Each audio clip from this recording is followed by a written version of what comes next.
आज CA foundation जनवरी 26 का first paper accounting का हो गया और इस बार अकाउंटिंग का पेपर मॉडरेट था, जिसको न हम ज़्यादा टफ बोल सकते हैं और न ही ज़्यादा इजी बोल सकते हैं। हालांकि जिन बच्चों की थोड़ी प्रैक्टिस कम थी उन बच्चों को पेपर सोल्व करने में थोड़ा सा टाइम लगा, यानी उनको थोड़ा लेंथी पेपर लगा।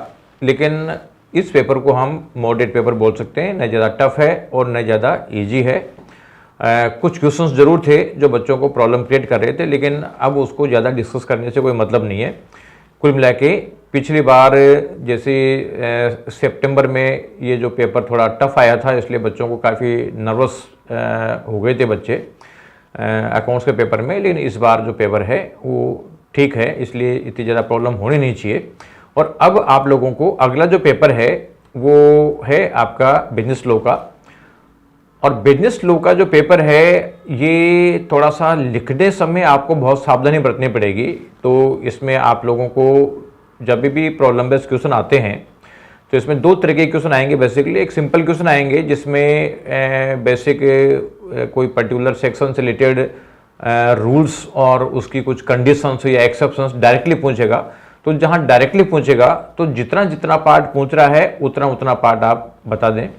लेकिन जहाँ पे प्रॉब्लम बेस्ड क्वेश्चन पूछता है तो प्रॉब्लम बेस्ड क्वेश्चन में 3 पार्ट में हम क्वेश्चन सोल्व करते हैं, जिसमें सबसे पहला काम तो हमें रेलेवेंट प्रोविजन समझाना पड़ता है, दूसरे नंबर पे हमें रीजन बताना पड़ता है और तीसरे नंबर पे हमें जो है कंक्लूजन बताना पड़ता है।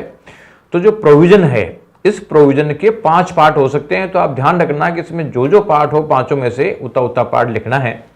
सबसे पहले तो बेसिक प्रोविजन कि बेसिक प्रोविजन क्या बोलता है, दूसरे नंबर पे उसकी बेसिक कंडीशंस क्या क्या है, तीसरे नंबर पे उसका कोई एक्सेप्शन है तो ये बताना है, चौथे नंबर पे प्रोविजो है तो ये बताना है, और पांचवें नंबर पे जो है उसके कंसिक्वेंसेस बताना है कि अगर ऐसा कर देता कोई पर्सन तो उसका क्या इफेक्ट आता है, तो ये हमें बताना है। तो 5 पार्ट इसके हो सकते हैं प्रोविजन के, यानी आप डिटेल में लिखना क्योंकि प्रोविजन के मैक्सिमम मार्क्स अलोकेटेड होते हैं, इसलिए प्रोविजन में बेसिक रूल्स, देन इसकी बेसिक कंडीशंस, एक्सेप्शन है तो एक्सेप्शन, प्रोविजो है तो प्रोविजो और कंसिक्वेंसेस। तो ये मान लो कि उसमें 2-3 चीज़ तो कम से कम इनमें होती है। कंसिक्वेंसेस भी लिखना होता है आपको।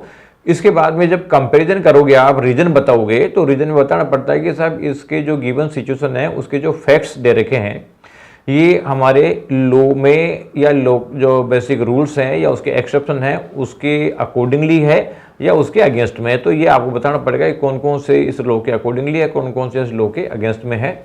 और लास्ट में जाके हमें कंक्लूजन देना पड़ता है कि भाई ये अकॉर्डिंग टू लॉ है इसलिए मतलब वैलिड है, और नहीं है तो इसका मतलब गलत है, जो भी है कंक्लूजन। तो कुल मिला के डिटेल्ड में प्रोविजन समझाना पड़ेगा 5 पार्ट में अगर पॉसिबल है, नहीं तो दूसरे नंबर पे आपका जो है रीजन और तीसरे नंबर पे कंक्लूजन। इस पार्ट में लेके चलना, जब जाके मार्क्स आएंगे। अदरवाइज ऑडिटिंग ये जो आपका बिजनेस लॉ है इसमें अगर आपने कम लिखा या मान लीजिए प्रोविजन पूरे डिटेल में नहीं लिखे जैसे मैंने बताया है, तो फिर मार्क्स नहीं मिलते हैं। और ये रीज़न होता है कि स्टूडेंट सोचता है कि यार मेरे बहुत अच्छे मार्क्स आने वाले हैं और एग्जाम में मार्क्स कम आते हैं, इसका मतलब है कि वो प्रोविजन उसने डिटेल में नहीं लिखा। तो प्रोविजन जो है आईसीएआई के मॉड्यूल से पढ़ो और डिटेल में आप उसको लिखो, तो आप लोगों को जो है कहीं पे भी कोई दिक्कत नहीं आनी है। हाँ, थोड़ा टाइम का ज़रूर ध्यान रखना कि भाई अपने को जैसे 5 क्वेश्चन करने हैं और आप लोगों को जो 180 मिनट का टाइम मिलना है, तो जितना शेड्यूल्ड टाइम है उतना टाइम आपको लेके वर्किंग करनी है, जिससे कि लास्ट में कोई पेपर छूट नहीं जाए। तो ये भी आप लोगों को ध्यान रखना है। तो पॉजिटिव रह के मेहनत करो और एक बार पूरा जो है लो रिवाइज कर लो, और जो मैंने प्रोविजन जिस तरीके से बताया है उस तरीके से इसको रीड करो, जिससे कि उसी तरीके से अपने को याद रहे और अपन लिखने की पोजीशन में आए। Thank you.